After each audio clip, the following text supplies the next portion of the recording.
Buenos días, hoy vamos a trabajar la prueba diagnóstica de lectura del kit de evaluación diagnóstica para el segundo grado de educación secundaria.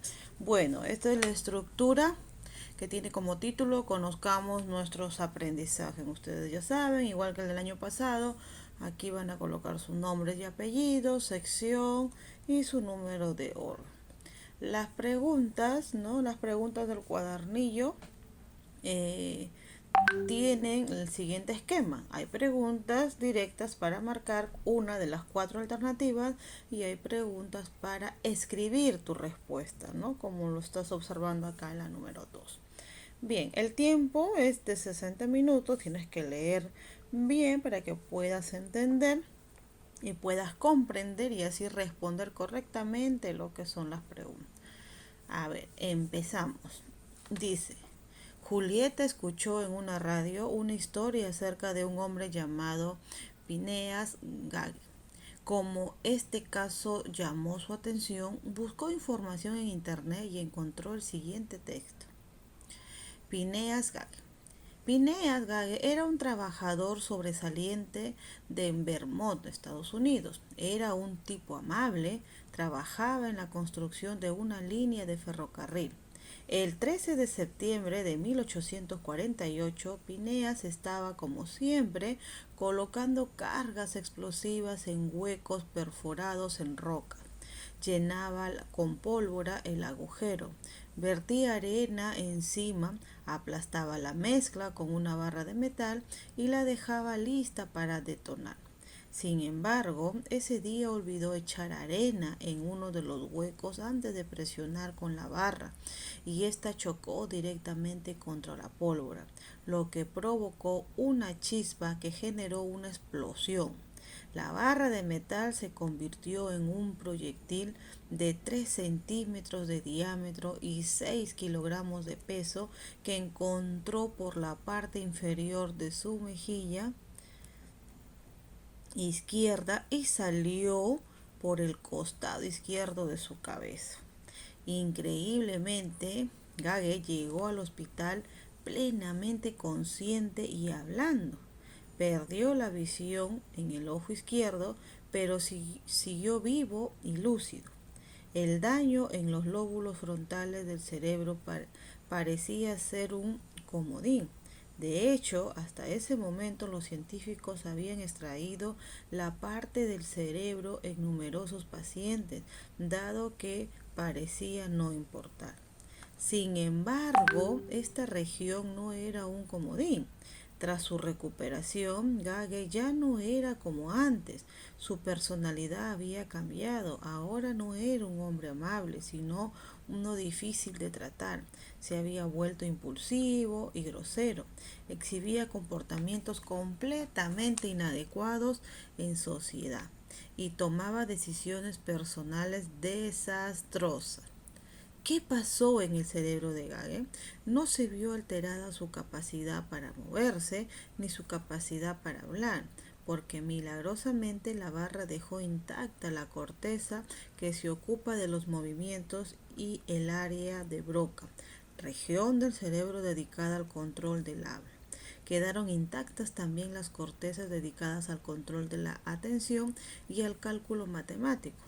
Por esto, Gage tampoco tenía problemas de atención ni dificultad en las tareas intelectuales.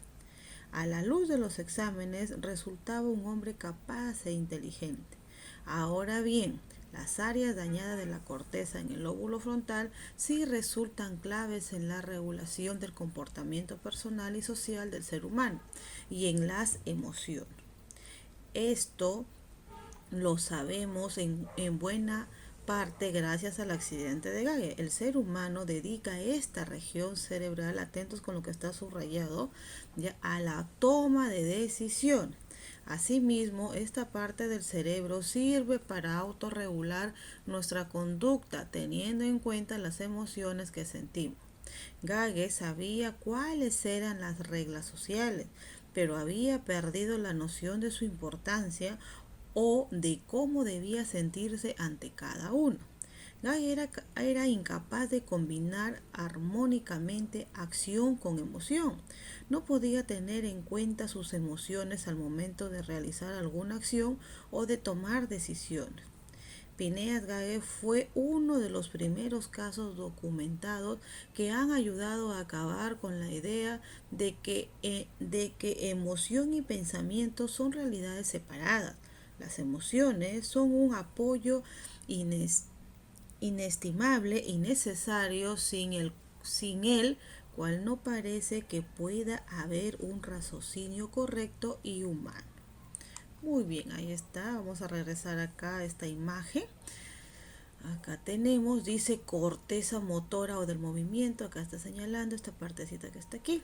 El lóbulo frontal, el área de la broca, hasta el ojo, el lóbulo frontal. La barra de metal dañó el ojo izquierdo y las paredes de la corteza frontales que regulan el comportamiento y las emociones. Muy bien, después de haber leído el texto, vamos a responder las siguientes preguntas. Dice, a ver, en el texto, ¿a qué se refiere la frase esta región cerebral? ¿A qué se refiere? ¿A la corteza en el lóbulo frontal? ¿Al arca de Broca? ¿A la corteza motora del movimiento? ¿Al lóbulo temporal? ¿A qué se refiere? A la corteza en el lóbulo frontal. Pregunta 2. ¿Para qué ha sido escrito el texto? ¿Para qué habrá sido escrito el texto?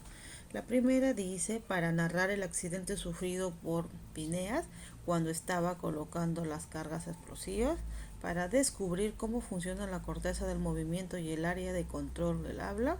La C para explicar que las zonas del cerebro donde se procesan las emociones y el pensamiento son diferentes, para indicar cómo colocar cargas explosivas en el interior de la roca sin tener accidente. Bueno, esa es una acción, ¿no? Pero en sí el fin del texto, lo que nos interesa a nosotros o por qué ha sido escrito el texto es para explicar, ¿no?, que las zonas del cerebro donde se procesan las emociones y el pensamiento son diferentes. Para eso, ¿no? Ese fin ha tenido. La pregunta 3 dice, si el accidente de Phineas hubiera afectado el área de la broca de su cerebro, él sufriría problemas con... Recordemos que en el texto nos menciona a qué afecta la broca. A ver, emociones, el movimiento, la atención o el habla. Muy bien, creo que todos lo recordamos, es la atención. Pregunta 4. José es un estudiante de 15 años que sufrió una lesión muy similar a la de Phineas. Debido a la lesión, ¿con cuál de las siguientes actividades José tendría serias dificultades? A ver, si es igual, a ver, ¿con cuál? Realizar ejercicio de educación física, participar en trabajos grupales, concentrarse en resolver un examen, aprender temas de matemáticas. ¿Cuál es entonces? Participar en trabajos grupales, ¿verdad? Muy bien, porque todo lo demás sí se puede hacer. Y acá las 5 es para que ustedes completen. Dice, ¿por qué el autor explica el tema a través de la historia? Explica el tema porque este accidente que ha tenido en el cerebro no es que te dañe completamente a otras acciones motoras que puedes hacer. Cada parte de nuestro cerebro independientemente cumple diferentes funciones. Por eso que el autor nos explica ahí, ¿no? Si se afecta a esta partecita, cuál va a ser la consecuencia que tú tengas, ¿no? Por eso lo está explicando a través de la historia de Phineas. Muy bien, pasamos al segundo texto. Dice, cada texto va a tener 5 preguntas. ¿Ya? Entonces leemos el texto y respondemos las 5 preguntas. En este caso, segundo grado de educación secundaria tiene 25 preguntas también. Pasamos al segundo texto. Dice, el profesor de ciencia y tecnología encargó a los estudiantes realizar una investigación sobre animales en peligro de extinción. Elvira buscó en internet y encontró la siguiente noticia. Transmisores en delfines amazónicos permitirán monitoreo de la especie y el estado de río.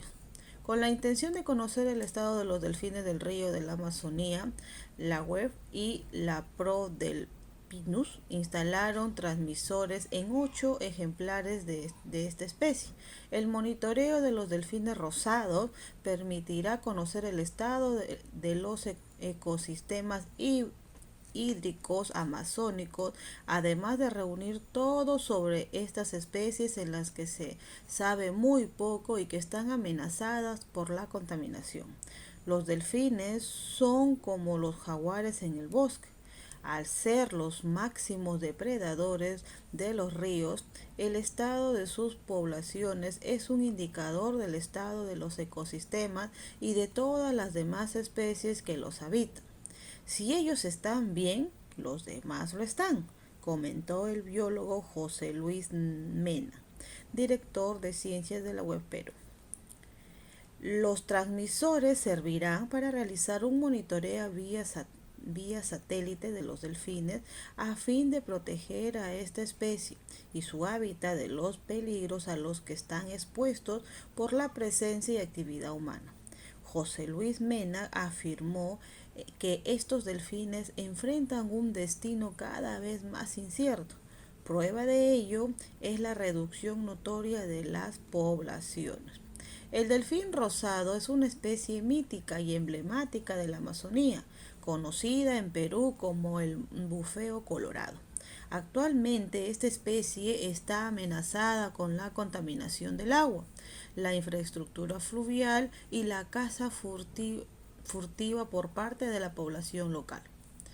El rol clave de los delfines rosados. Estos animales son depredadores tope y viajan largas distancias entre ríos, por lo que cumplen un rol clave en los ríos. Al conocer el estado de la población de esta especie, se puede obtener información sobre la salud de los ecosistemas, las amenazas que enfrentan y las opciones para su conservación. La información obtenida será crucial para la toma de decisiones por parte de las autoridades y para las acciones en favor de la conservación de los ríos de la Amazonía. La WWF tiene desarrollando una estrategia integral de ciencia y conservación que abarca el monitoreo de 8 delfines en la Amazonía peruana y un total de 50 a nivel regional. Bolivia, Brasil, Ecuador y Perú. Podremos comparar el comportamiento de la especie en un entorno seguro y sumamente sano como un área protegida con otro densamente transitado y presionado por actividades humanas, indicó Mena. Los transmisores fueron instalados a 4 delfines de la Reserva Nacional Pacaya, Samiria y otros 4 del río Guayana. Para la instalación de los primeros, un grupo de científicos, entre ellos biólogos, veterinarios y geógrafos, se embarcaron en la primera expedición científica destinada a instalar transmisores satelitales en los delfines que habitan en la Reserva Nacional Pacaya-Samira en Loreto. La expedición tuvo el apoyo de la comunidad 20 de enero para trasladar los delfines y colocar los transmisores. Se siguió un protocolo que garantiza el bienestar de estos animales. Existe un estricto protocolo para asegurar que los animales retornen rápidamente al agua y con la menor incomodidad posible, asegura la bióloga Elizabeth Campbell, investigadora asociada de ProDelfinus. Después de leer el texto, Elvira siguió buscando información para su investigación. Ella encontró el siguiente texto en una revista peruana: El delfín del Amazonas. Miren, acá está su dibujito. El delfín del Amazonas, también llamado boto delfín rosado, es la más grande de las 4 especies de delfín del río conocidas. Tiene la frente abultada, ojos pequeños y un hocico fino y alargado, que es idóneo para atrapar peces entre las malezas o para remover el fango del lecho del río en busca de crustáceos, como camarones, cangrejos de río. A diferencia del delfín marino, las vértebras de su cuello no están unidas entre sí, lo que le permite mover el cuello el cuello en un ángulo de 90 grados y por tanto maniobrar entre los árboles. Las aletas del pecho son anchas, las aletas de la espalda es reducida para poder desplazarse en los espacios estrechos. A continuación veamos otras características del delfín rosado. Su característica, su longitud, es decir, su tamaño es de 1,8 metros a 2,5 metros de largo. El peso dice, estamos acá, el peso es de 110 kilogramos a 200 kilogramos. Su color, el color gris oscuro para los recién nacidos y jóvenes y se convierte en gris claro en los adolescentes y rosados ya cuando son machos adultos. Su hábitat es el río Amazonas y sus afluentes. Alimentación, ¿qué comen? Ya lo dijeron en la misma lectura, ¿no? Camarones, cangrejos, peces y tortugas pequeñas. Su reproducción, madurez sexual entre 5 y 12 años en las hembras y entre 9 y 13 años en los machos. El periodo de gestación es entre 11 y 12 meses. Paren una sola cría que es amamantada durante 18 meses. Tiempo de vida, 30 años aproximadamente. Situación, especie en peligro de extinción por la caza indiscriminada. Ahora sí, ya dimos lectura, ya escuchamos, vamos a responder a las siguientes preguntas. Según el texto, ¿en qué etapa de desarrollo se encontraría un delfín de color gris claro? Gris claro. ¿Sería un delfín recién nacido, un delfín adolescente, adulto o delfín joven? Es un delfín adolescente. Muy bien.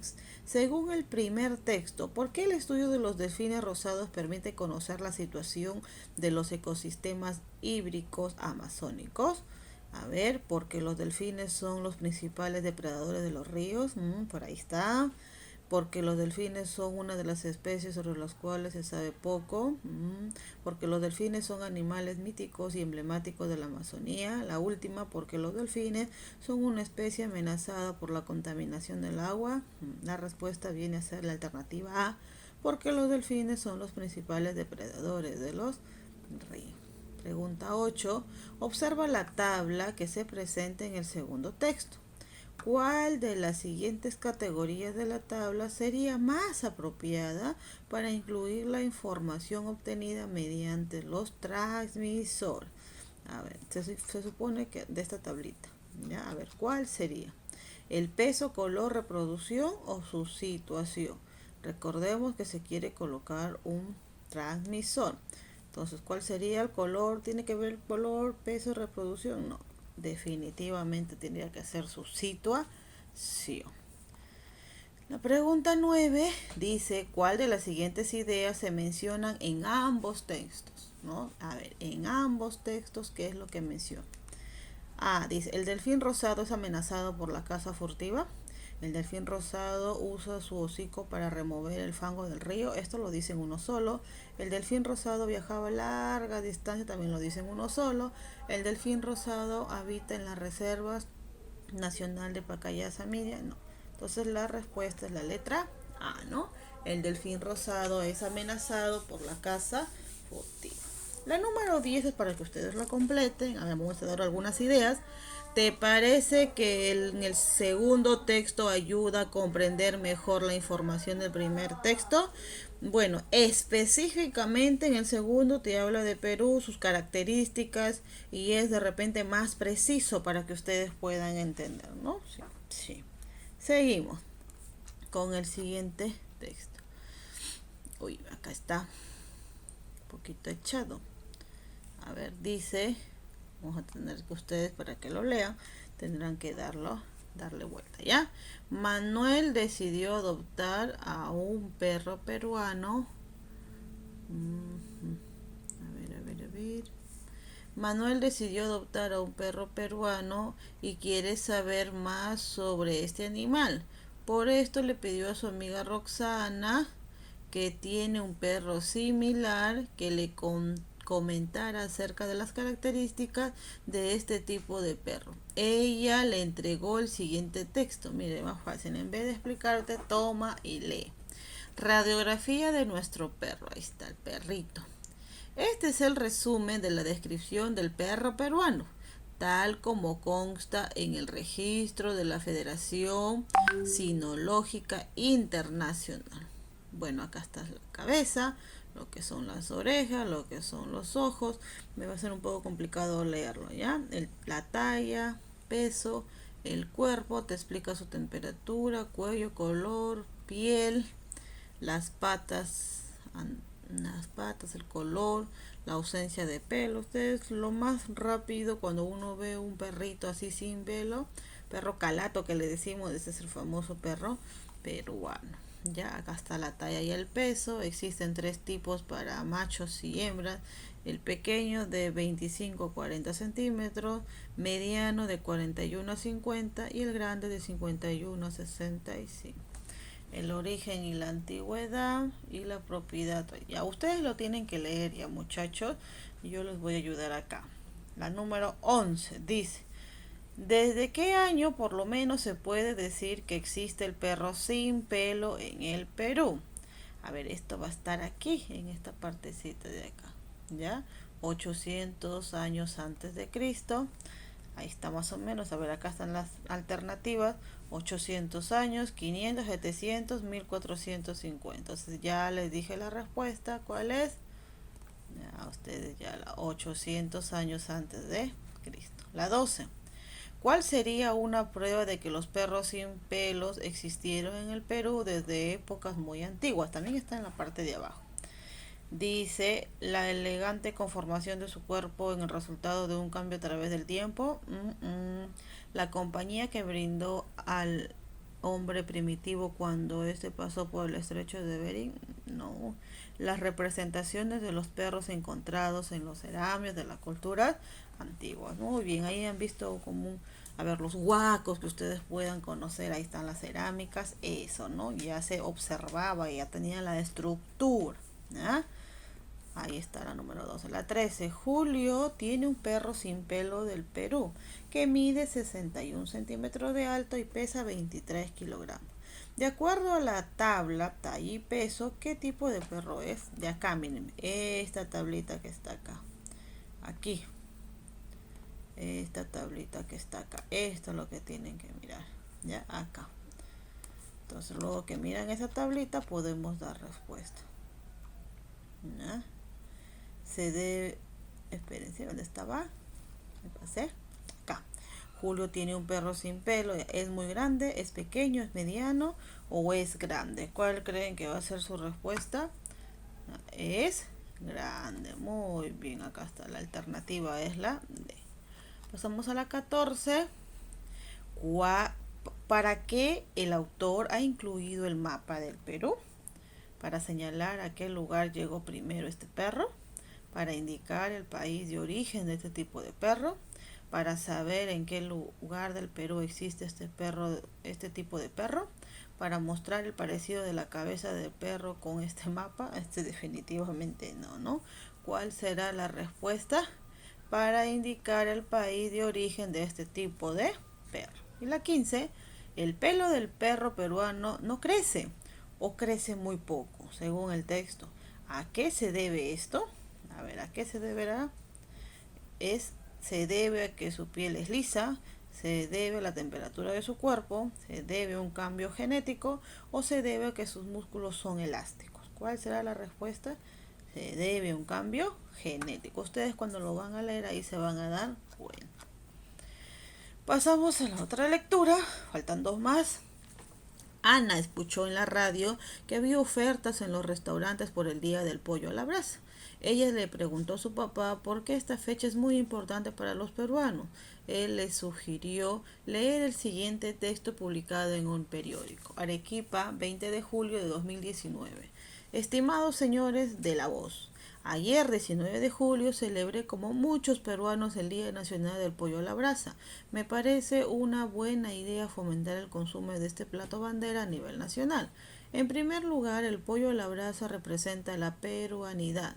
Hay que recordar que desde su origen la receta y la técnica son el resultado del ingenio peruano. La receta emplea muchos mejores ingredientes, ajos, ajíes y aderezos que le brinda al pollo su peculiar sabor. El horno en el que se prepara el pollo a la brasa fue creado específicamente para la preparación de este plato. Otra muestra del ingenio peruano, por donde se lo mire, el pollo a la brasa es peruano. En segundo lugar, la carne de pollo es fácil de digerir y contiene la misma cantidad de proteínas que la carne de res. Claro que lo más deseado del pollo a la brasa es su dorada y crocante piel o pellejito. Dice, si este se consume en pequeñas cantidades, aporta las grasas necesarias para el cuerpo humano. Además, por el tipo de cocción del pollo a la brasa, girando sobre el carbón encendido, la cantidad de grasa del pellejo del ave disminuye. Finalmente, este plato peruano significa una gran oportunidad de negocio para nuestros compatriotas. Cada año se inaugura solo en Lima alrededor de 8.000 pollerías. El pollo a la brasa alimenta el deseo de muchos peruanos por superarse económicamente. Además, en estos tiempos del boom culinario, los negocios de pollería han llevado a sus dueños a obtener grandes ganancias.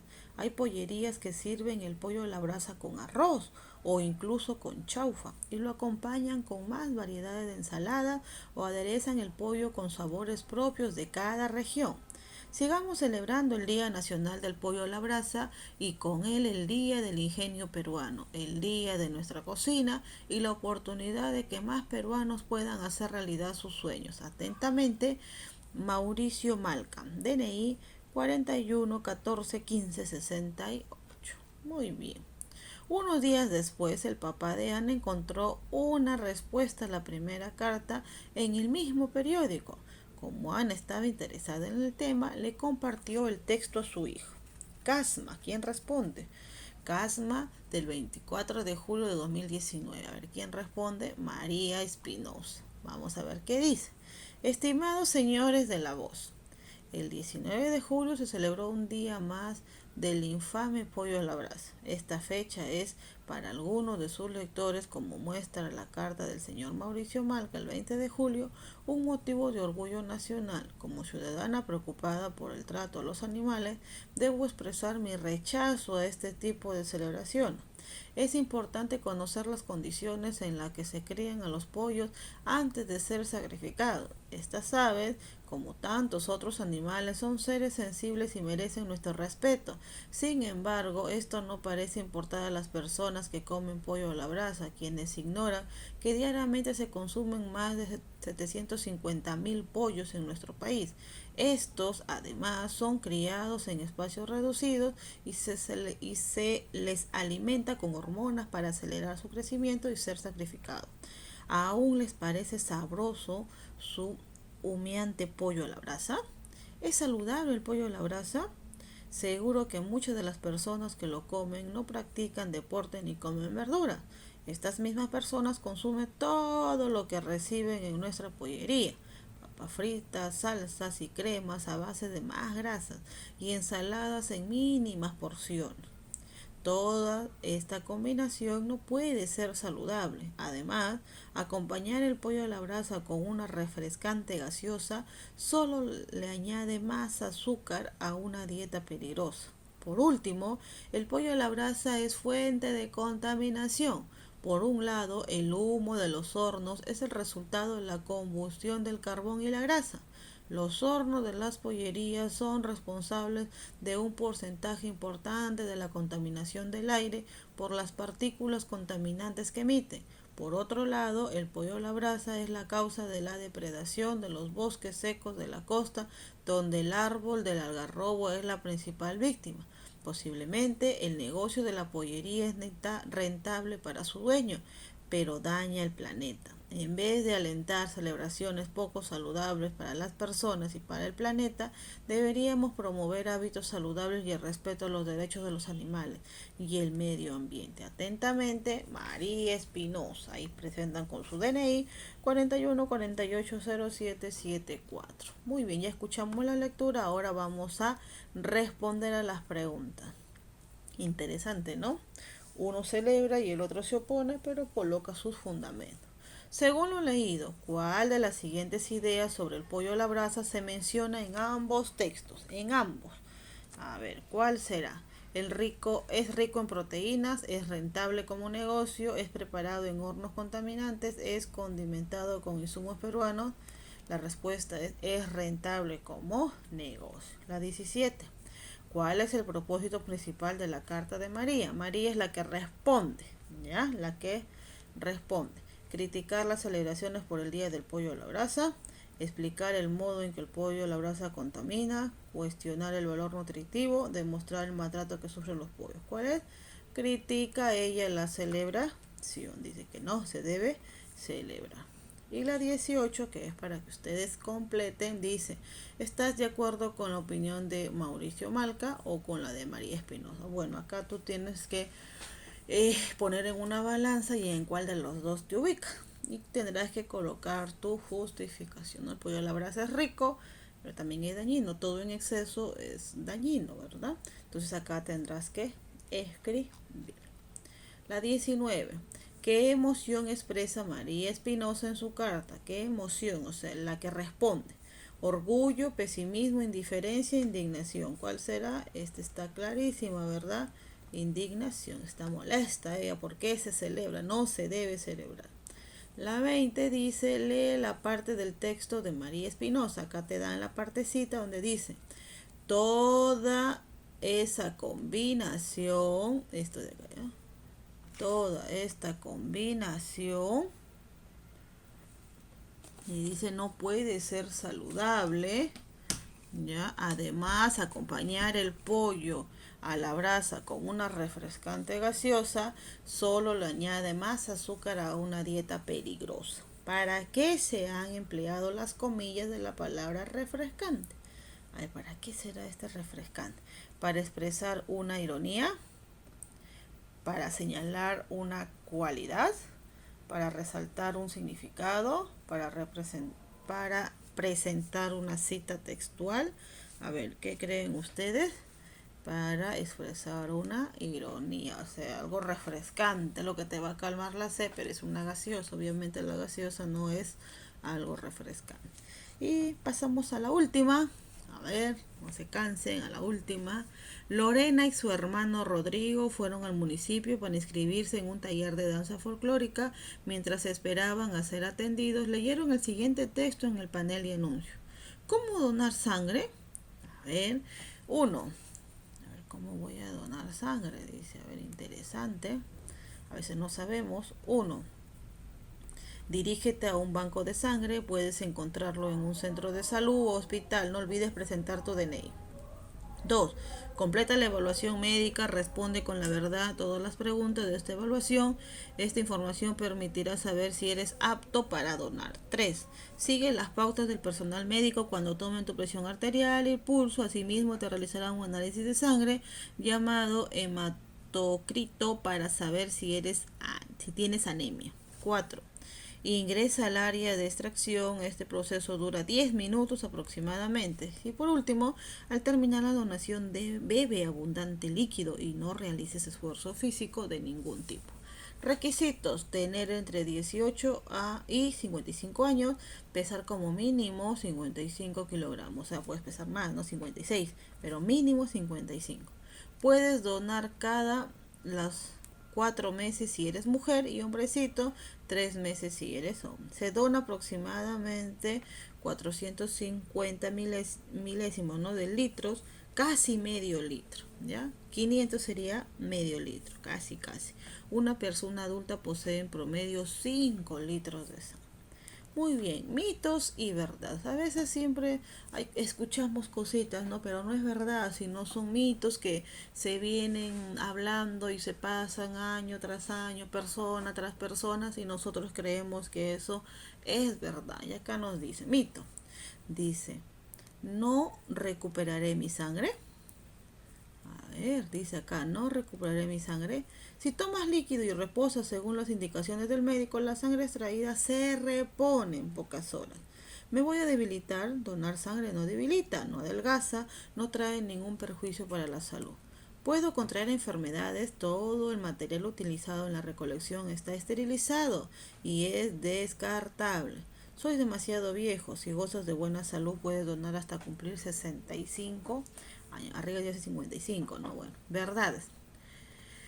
¿Tengo que tomar agua antes de donar?